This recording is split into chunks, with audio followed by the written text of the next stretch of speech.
오늘 우리에게 주시는 생명의 말씀은 누가복음 15장 11절에서 24절 말씀입니다. 할렐루야. 옆에 분과 인사하시겠습니다. 주님의 이름으로 사랑합니다.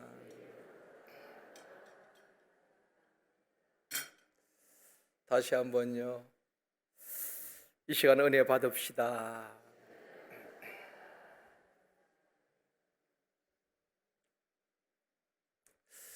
이 시간에는 아버지라는 주제로 말씀을 드리려고 합니다.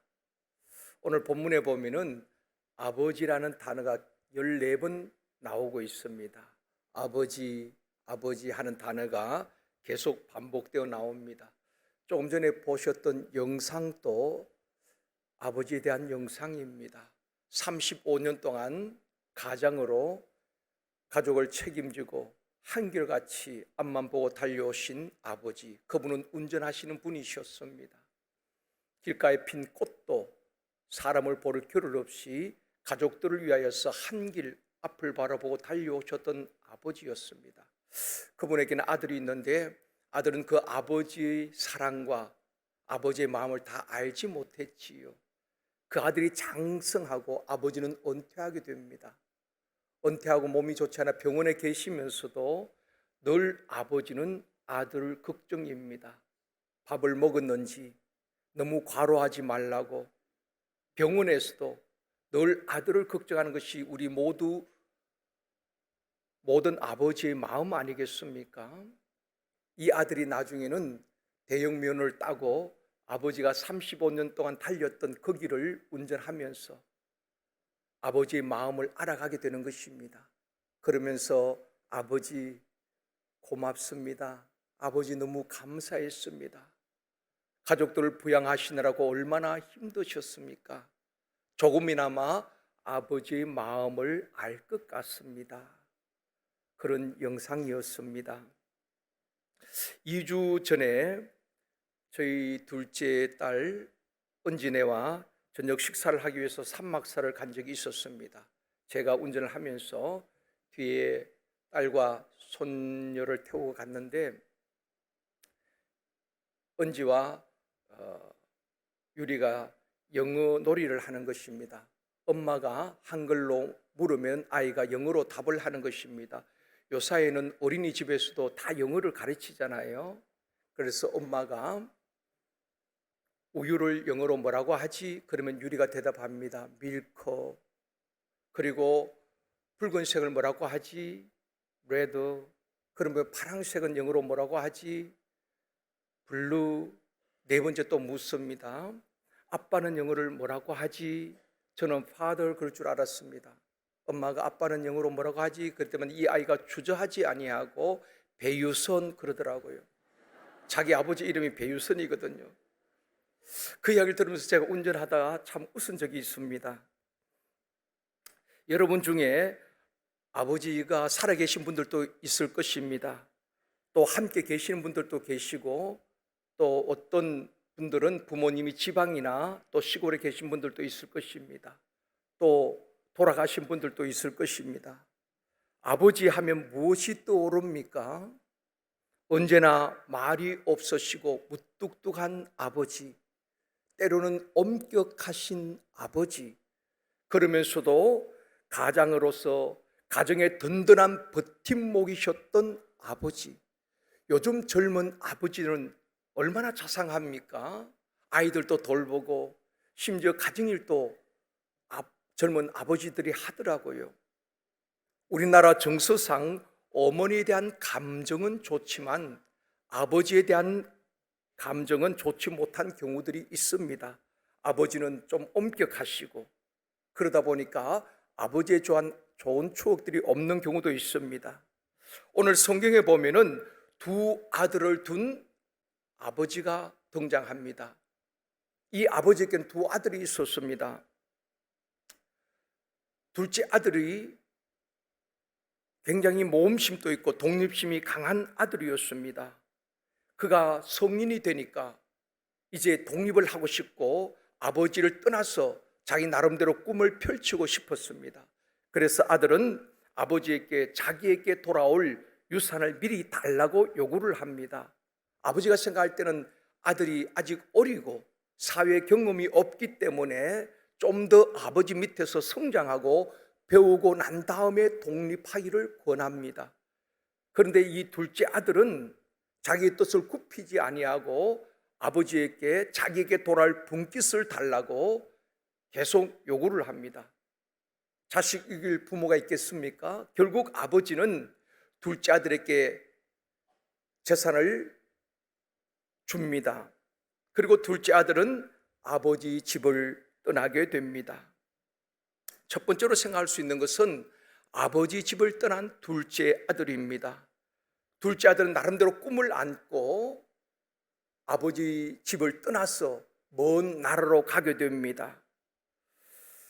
그런데 경험도 부족하고 모든 일이 자기 뜻대로만 되는 것은 아니었습니다. 여러분, 우리 인생이 그렇습니다. 내 마음대로 내 계획한 대로만 되는 것이 아니잖아요. 공부하는 것도 직장 생활도 장사도 사업도 모든 것이 내 계획대로 되는 것은 아닙니다. 모든 사람들이 잘 되기를 원하지만은 잘못되는 경우도 있고 성공하기를 기대하지만 실패하는 경우도 얼마나 많이 있습니까? 모든 사람은 행복한 삶을 꿈꾸지만은 불행한 인생을 살아가는 분들도 참 많이 있습니다. 자녀 교육도 우리 인생이 내 마음대로 내 계획대로만 되는 것이 아니란 것입니다. 그래서 성경에도 보면은 내일 일을 자랑하지 말라. 오늘 하루 동안에 무슨 일이 일어날는지 너희가 알지 못함이라. 우리는 5년 뒤, 10년 뒤를 계획합니다. 노후를 걱정합니다. 따지고 보면은 오늘 하루 동안에도 무슨 일이 일어날지 아무도 알지 못하는 것입니다. 중국 윈조성에 왕쥔야오라는 분이 있었습니다. 이분은 중국에서는 신화적인 인물로 평가되고 있습니다. 25살 젊은 나이에 민간인 가운데에 중국 최초로 항공사업에 뛰어들었던 사람이 바로 왕쥔야오라는 사람입니다. 그래서 중국 재계에서는 화제를 불러일으켰던 인물입니다.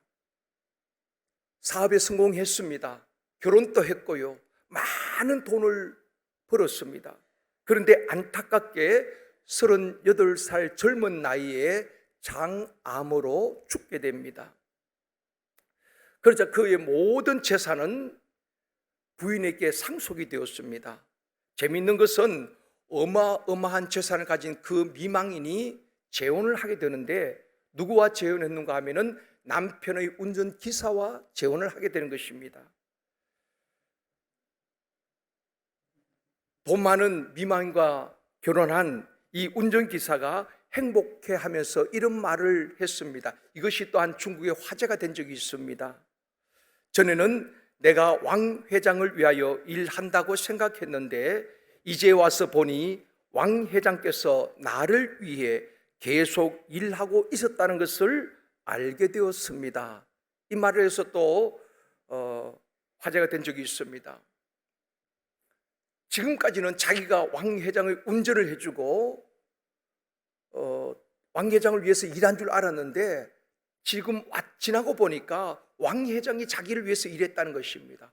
어마어마한 재산을 모아놓고 돌아가셨으니까 그 자기를 위해서 일한 것 같다, 그런 이야기를 했습니다. 사람의 일은 알 수가 없는 것입니다. 그래서 내일 일을 자랑하지 말라고 했습니다. 잠언 16장 9절에도 말씀합니다. 이번 주 암송 말씀입니다. 같이 읽습니다. 사람이 마음으로 자기의 길을 계획할지라도 그의 걸음을 인도하시는 이는 여호와시니라. 우리가 얼마나 많은 계획들을 합니까? 목사는 목회 계획을 합니다. 사업하는 분은 사업 계획을 세웁니다. 학생들은 장래 계획을 세우고 주부들은 생활 계획을 세웁니다. 그렇지만 내 계획대로 되는 것만은 아니지요. 하나님께서 그 걸음을 인도하셔야만 되는 것입니다. 둘째 아들은 아버지로부터 많은 유산을 받아서 성공에 대한 기대감을 가지고 아버지 집을 떠나게 되는 것입니다. 이제 아버지 집을 떠나면 아버지로부터 자유하겠지라고 생각했을 것입니다. 아버지의 간섭을 받지 아니하고 내 꿈대로 내 마음대로 할 수 있다고 생각했을 것입니다. 행복한 인생을 꿈꾸었을 것입니다. 사람은 누구나 다 행복한 삶을 원하잖아요. 행복하기 위해서 결혼하기도 하고, 행복한 삶을 위해서 돈을 벌기도 하고, 행복한 삶을 살기 위해서 건강관리도 합니다. 그런데 그것 또한 내 마음대로 되는 것은 아닌 것 같습니다. 지난 주간에 필리핀 선교를 다녀왔습니다. 힘든 여정이었지만은 한 성도님이 너무 좋아하시는 것입니다. 제가 볼 때 너무 행복해 보였어요. 그래서 제가 물어보았습니다. 정말 행복하시냐고. 정말 행복하다는 것입니다. 그러면서 제게 하는 말이, 목사님, 저는 집만 나오면 행복합니다. 집만 나오면 행복하다는 것입니다. 집에 있을 때는 남편 밥도 챙겨 드려야 되고 뭐 여러 가지 할 일이 많잖아요. 그러니까 집만 나오면 너무 행복하다는 것입니다. 그분은 매번 선교를 가야 될 것 같아요. 그분은 여성분이었습니다. 이 둘째 아들도 그런 마음이었을 것입니다. 아버지 집을 떠나면 자유가 있고 참 행복이 있다라고 생각했습니다. 그런데 어떠했습니까? 13절 말씀입니다. 같이 읽습니다. 둘째 아들이 재물을 다 모아가지고 먼 나라에 가 거기서 허랑방탕하여 그 재산을 낭비하더니, 많은 재물을 가지고 왔습니다. 그리고 사업도 했겠지요. 투자도 했겠지요. 그리고 젊으니까 자신을 위해서도 돈을 썼을 것입니다. 그러다 보니까 그 돈을 다 탕진하게 되는 것입니다. 이 둘째 아들은 아버지 집을 떠나서 참담한 실패를 경험하게 되는 것입니다. 경험 없이 사업에 손을 대었다가 실패하고 모든 재산을 다 날리게 되는 것입니다. 남은 것이라고는 자기 몸밖에는 없었습니다. 설상가상으로 그 나라에 큰 흉년이 들게 됩니다. 14절 말씀입니다. 같이 읽습니다. 다 없앤 후 그 나라에 크게 흉년이 들어 그가 비로소 궁핍한지라. 이 둘째 아들은 지금까지 궁핍을 한 것을 몰랐습니다. 아버지 집에는 모든 것이 풍족했습니다. 먹을 것, 입을 것, 모든 것이 풍족했습니다. 또 아버지로부터 많은 재산을 가지고 왔기 때문에 한동안 부족함 없이 살았습니다. 이제는 그 재산 다 없애고 난 다음에는 또 그날에 큰 흉년이 들었습니다. 비로소 궁핍함을 알게 되는 것입니다. 내게 돈이 있고 능력이 있을 때는 친구들도 따르고 사람들도 따릅니다. 그런데 내가 망하고 난 다음에 끝까지 내 곁에 있어줄 사람이 있다면 그건 진짜 친구일 겁니다. 그런데 여러분, 세상 그렇지 않아요. 내가 잘 나갈 때는, 내게 능력이 있을 때는, 내가 베풀 때는 많은 사람들이 도움을 받기 위해서 주변에 모여들 수 있습니다. 그러나 내가 완전히 망한 다음에는 친구들도 한두 번은 밥을 사줄 수 있겠지요. 그 다음에 전화하면은 전화 받지 않을 수도 있을 것입니다. 밥 한 끼 먹여줄 사람도 없었습니다. 나중에는 남의 집에서 돼지를 치는 일을 하게 되는 것입니다. 16절 말씀입니다. 같이 읽습니다. 그가 돼지 먹는 쥐엄 열매로 배를 채우고자 하되 주는 자가 없느니라. 이 쥐엄 열매는 가축들에게 주는 거예요. 사람이 먹지는 않습니다. 그런데 너무 배가 고프니까 돼지가 먹는 쥐엄 열매로 배를 채웁니다. 그런데 그것마저도 주는 사람이 없었다. 이 둘째 아들은 재산을 다 잃어버리고 인생의 밑바닥에까지 내려가게 되는 것입니다. 성공을 꿈꾸었지만은 참담한 실패를 했고, 인생의 정상에 서기를 원했지만은 인생의 가장 밑바닥으로 전락하게 된 것입니다. 그때 둘째 아들은 아버지를 생각합니다. 아버지가 집을 떠나려고 할 때에 얼마나 말렸겠습니까? 너는 아직 경험이 없고 사람들을 잘 몰라, 인생을 잘 모르기 때문에 아버지 밑에서 좀 더 배우고 그리고 독립하도록 하렴. 아버지가 많이 말렸지만은 둘째 아들은 듣지 않았습니다. 그 아버지의 말씀이 생각났습니다. 그때 아버지의 말씀을 들을 걸. 아버지 집에는 먹을 것, 입을 것 풍족한데 부족함이 없는데 내가 남의 땅에서 굶어 죽게 되었구나. 그러나 선뜻 아버지 집으로 돌아갈 용기가 나지 않았습니다. 왜냐하면 아버지를 졸라서 그 많은 재산을 받아서 다 허비해버렸거든요. 죄책감 때문에 아버지 집으로 돌아갈 수도 없었습니다. 망설이는 가운데에 하루가 지나고 이틀이 지나고 주저하는 가운데에 한 달이 지나고 두 달이 지났습니다. 환경은 나아지지 않았습니다. 더 악화되었습니다. 허기진 배를 움켜쥐고 둘째 아들은 결단합니다. 그래, 여기서 굶어 죽느니 아버지 집으로 돌아가 보자. 야단은 맞고 쫓기는 하니더라도 그래도 아버지 집으로 한번 돌아가 보자. 결단하게 됩니다.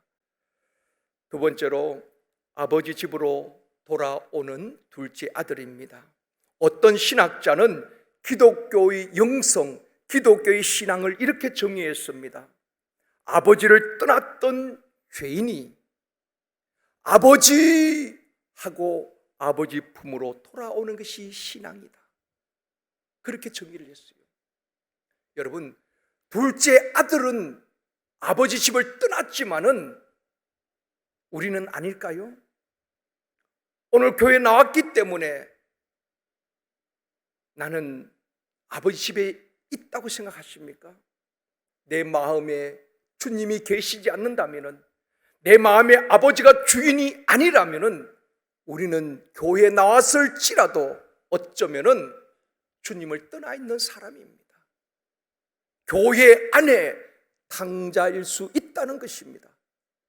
교회 안에도 그런 분들이 얼마나 많은지 모릅니다. 겉으로 보기는 믿음이 좋은 것 같지만은 그 마음 중심에 예수 그리스도가 없고 아버지 집을 떠나 있는 탕자들이 많이 있다는 것입니다. 성경에도 보면은 하나님이 없이 살던 사람들이, 세상에서 방황하던 사람들이 아버지께로 돌아와서 새로운 인생을 살아가는 사람들이 얼마나 많이 있습니까? 수가성 여인을 비롯하여서 삭개오, 수많은 사람들이 세상에서 방황하다 주님을 만나 그 인생이 변화된 것이 있습니다. 성경뿐 아니라 우리 주변에도 그런 사람들이 참 많이 있지요. 프랑스가 낳은 세계적인 작가 빅토르 위고라는 사람을 우리가 알고 있습니다. 그분은 참 방탕한 생활을 살았던 분입니다. 그는 작가로서 인기가 있었고 또 그 시대에 많은 권력자들과 교제하면서 방탕한 생활을 했습니다.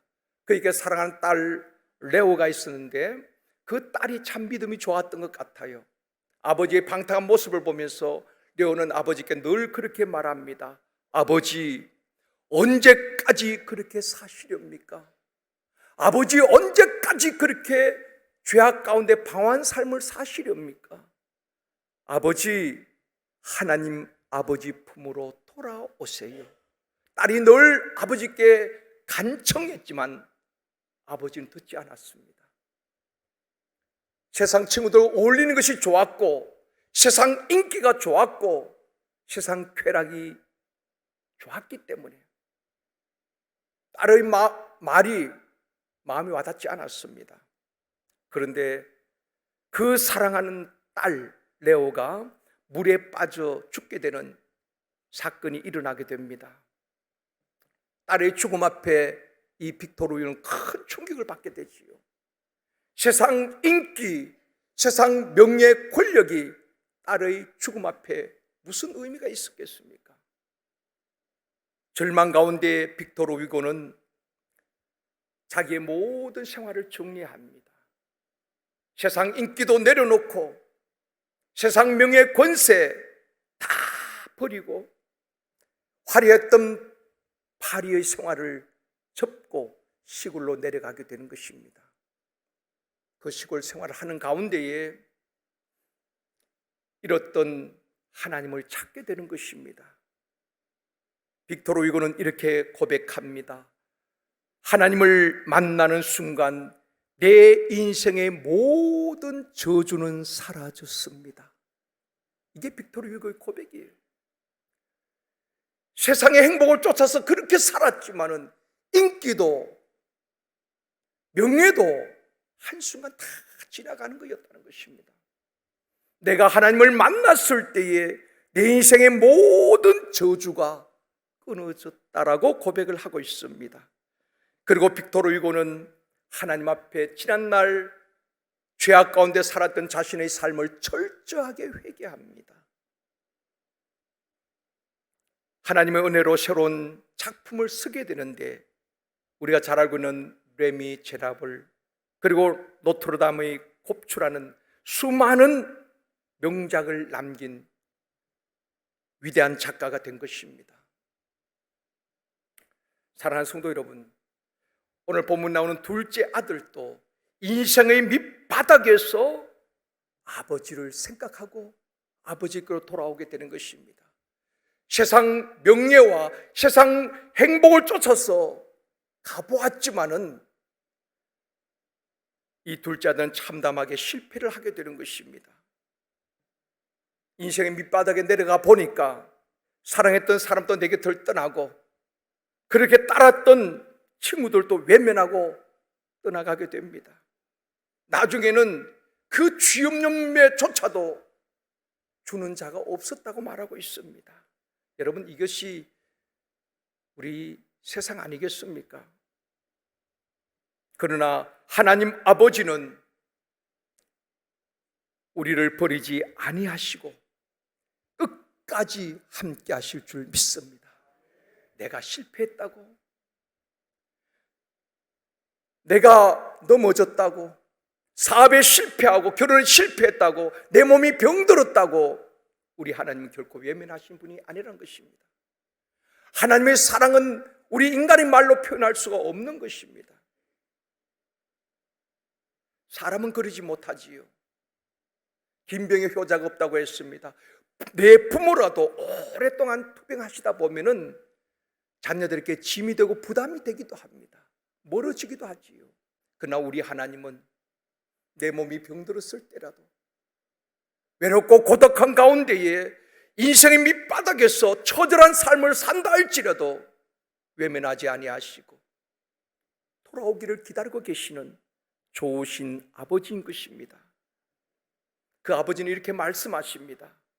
세상 일에 실패한 자들아, 사업에 실패하고 결혼에 실패하였을지라도 내게로 오라. 너희 목마른 자들아, 내게로 오라. 돈 없는 자도 병든 자도 오라.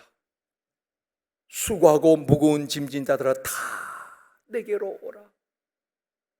여러분, 세상에서는 아무리 친한 친구도 내가 망하면은 서서히 내 곁에서 멀어질 수 있고 떠날 수 있습니다.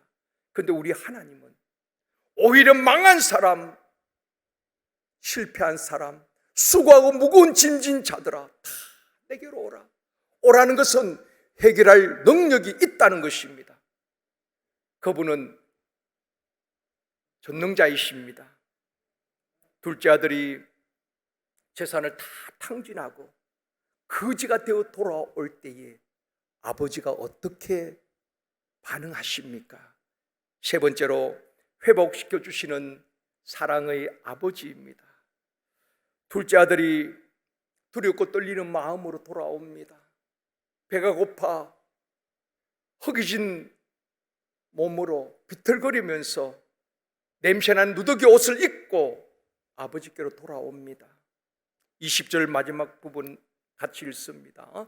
이에 일어나서 아버지께로 돌아가니라. 아직도 거리가 먼데 아버지가 그를 보고 척은히 여겨 달려가 목을 안고 입을 맞추니. 누가 먼저 봅니까? 아들이 저 멀리서 힘없이 걸어오는데 아버지가 그 아들을 먼저 알아보는 것입니다. 그리고 척은히 여겨서 걸어가는 것이 아닙니다. 달려갑니다. 목을 안고 입을 맞추고. 그리고 22절에 말씀합니다. 같이 읽습니다. 아버지는 종들에게 이르되 제일 좋은 옷을 내어다가 입히고 손에 가락지를 끼우고 발에 신을 신기라. 아버지가 먼저 보고 달려가서 목을 안고 입을 맞추고 제일 좋은 옷을 내어다가 입히게 하고 손에 가락지를 끼우고 발에 신을 신깁니다. 종들은, 노예는 신발을 신지 않습니다. 근데 신발을 신는다는 것은 아들이란 증거이기도 합니다. 모든 것을 잃어버렸지만은 돌아왔을 때에 아들의 신분을 회복시켜 주시고 재산권을 회복시켜 주시는 것입니다. 아버지는 그 아들이 집을 나간 다음에 아마 편히 잘 날이 없었을 것입니다. 아버지는 보여지거든요. 경험 없이 세상에서 혹이나 실패하고 다시 돌아오면은 언제라도 받아주기 위해서 아버지는 문 열어놓고 기다리는 것입니다. 혹이나 아들이 돌아왔는데 문이 닫혀 있으면은 실망하고 돌아갈까봐 아버지는 밤마다 낮에도 문을 열어놓고 아들이 돌아오기를 기다린 것입니다. 사랑하는 성도 여러분, 만약 여러분의 자녀가 여러분의 재산을 다 허비했다면 그리고 돌아온다면 어떻게 하시겠습니까? 부모들은 다 받아주겠지요. 그러지만은 섭섭한 마음 정도는 표현할 수 있을 것입니다. 그 돈이 어떤 돈인데, 아버지가 어떻게 번 돈인데 아버지의 말을 듣지 않고 나가더니만 그럴 줄 알았어. 한마디 정도는 책망하고 그 다음에 받아줄 수 있지 않겠습니까? 근데 오늘 본문의 아버지는 그의 잘못을 묻지 않아요. 왜 그랬느냐? 돈 다 어디에 허비했느냐? 묻지 않습니다. 둘째 아들이 살아서 돌아온 것만으로 기뻐하고 좋아하고 그 아들을 위해서 잔치를 배설했습니다. 이 아버지가 바로 우리가 믿는 하나님 아버지인 줄 믿습니다. 육신의 아버지는 한계가 있잖아요. 자식들을 도와주고 싶어도 능력이 한계가 있습니다. 그러나 우리 하나님 아버지는 우리를 책망하고 우리를 멀리 하시는 분이 아니라 돌아올 때에 언제든지 품에 안아주시고 회복시켜 주시고 축복해 주시는 좋으신 하나님 아버지인 줄 믿습니다. 이 시간 우리 박성은 집사님 통하여서 우리 아버지란 우리 찬양을 한번 듣도록 하겠습니다.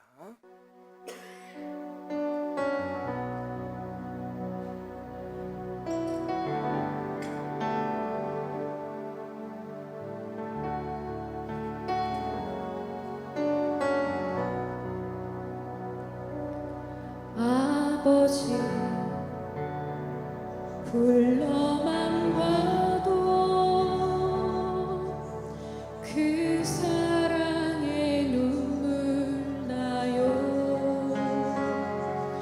나 같은 죄인을 사랑하신 아버지 온종일 울어봐도 감당할 수 없는 그 사랑, 그 크신 사랑은 어찌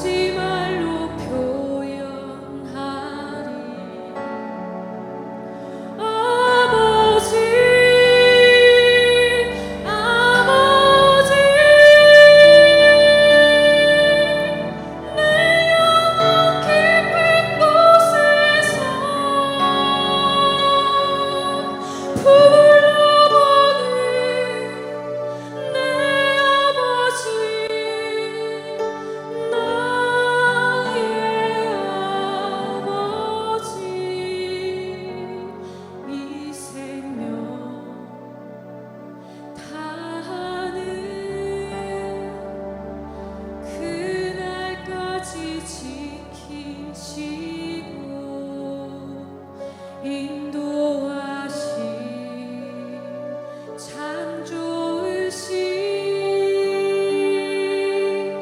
나의 아버지.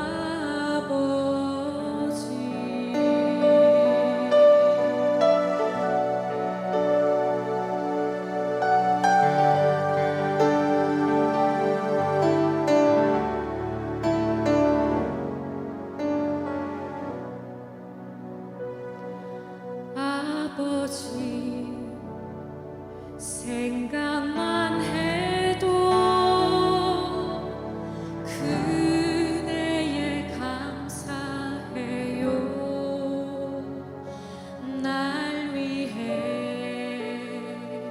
십자가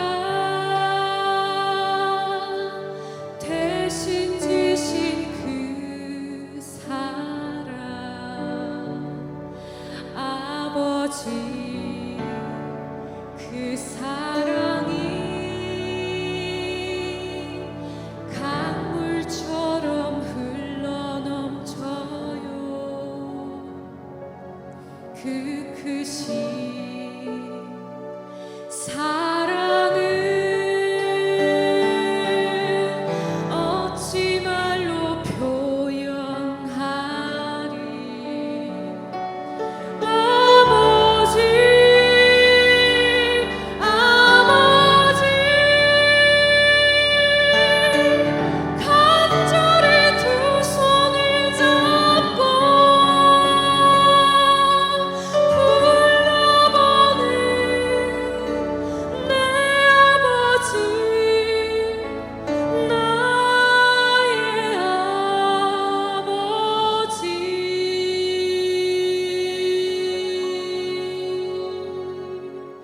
이 생명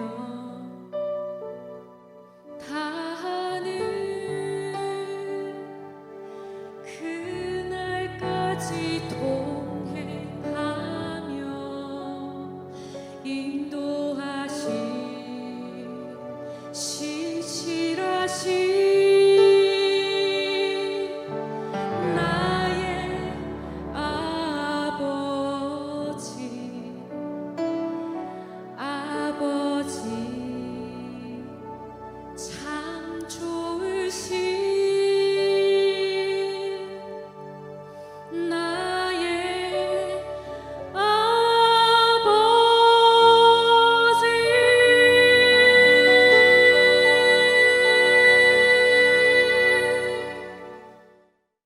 이 아버지는 육신의 아버지를 말하는 게 아니지요. 하나님 아버지를 말하는 것입니다. 저는 말씀을 준비하면서 이 찬양을 불러도 보고 묵상하면서 아버지 불러만 봐도 눈물이 나고 감동이 되고 은혜가 되었습니다. 사랑하는 성도 여러분, 우리 중에는 육신의 아버지에 대해서 안 좋은 추억들이 있을 수 있습니다. 상처가 있을 수도 있고요. 그러나 하나님 아버지는 내가 잘못된 길로 갈 때에 마음 아파하시고 슬퍼하시는 아버지십니다.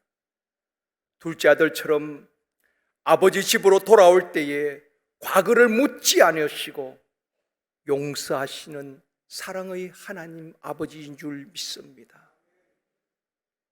둘째 아들이 돌아왔을 때에 아들의 권위를 회복시켜 주시고 모든 재산을 회복시켜 주셨듯이 하나님 아버지께 돌아오면은 하나님의 자녀가 되어지고 모든 죄와 질병, 저주와 가난에서 벗어나 풍성한 삶을 살게 되는 것입니다.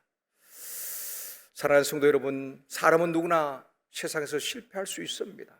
사업에도 결혼에도 실패할 수가 있습니다. 중요한 것은 둘째 아들처럼 결단하고 아버지께로 돌아올 때에 모든 흉악의 결박을 풀어주시고 육체의 질고를 치유하시고 회복시켜 주시는 분이십니다. 아버지께로 돌아올 때에 이제 아들의 권위를 회복하고 아버지의 모든 재산을 상속받을 아들의 권위가 주어지는 것입니다. 또한 하나님의 자녀로서 풍성한 삶을 누리게 되는 것입니다. 여러분, 그 하나님 아버지가 생각 속의 아버지가 아니라, 말로 지식으로 아는 하나님 아버지가 아니라 정말 나의 아버지임을 고백하고 그 하나님의 사랑을 누리고 풍성한 삶을 누리는 우리 모두가 되어지기를 주님의 이름으로 축원합니다. 이 시간 예수 그리스도를 마음에 모시고 풍성한 삶을 살 수 있도록 제가 기도로 도와드리겠습니다. 우리 모두 두 손을 가슴에 올려놓으시고 눈을 감으시고 저를 따라해 주시길 바랍니다. 사랑의 하나님, 저는 죄인입니다. 이 시간 예수님을 나의 구원자와 주님으로 마음에 모십니다. 지금 내 마음에 들어와 주십시오. 예수님이 나의 모든 죄를 용서하시고 인생의 모든 문제를 다 해결해 주신 것을 믿습니다. 하나님은 아버지가 되시고 저는 하나님의 자녀가 되었습니다. 영생을 주시고 천국 가게 하심을 감사합니다. 예수님의 이름으로 기도합니다. 아멘.